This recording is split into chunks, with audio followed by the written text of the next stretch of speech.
अस्सलाम वालेकुम नादरीन, अभी ॾिसी रहिया आहियो सचवा समाचार में अव्हांखे ॿुधायूं त मिठियाणीअ में सचवा पारां मोहम्मद अयूब चांडिया जी यादि में ताज़ियती मेड़ाको कोठायो वियो।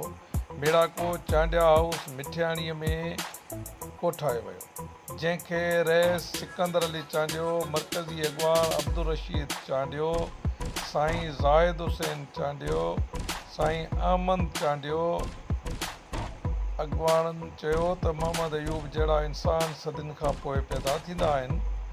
मोहम्मद अयूब पंहिंजी ज़ात ऐं आलमी इंसानियत जे लाइ तमामु वॾी ख़िदमत कई आहे। मोहम्मद अयूब आख़िरी वक़्त ताईं सचवा सां सचो ऐं गॾु रहियो। अब्दुल रशीद चांडियो सचवा पंहिंजे अॻवाननि खे यादि करे सुठी रिवायत विधी आहे। रईस सिकंदर अली चांडियो सचवा मोहम्मद अयूब जे कयल ख़िदमत खे कॾहिं बि विसारे नथी सघे। डॉक्टर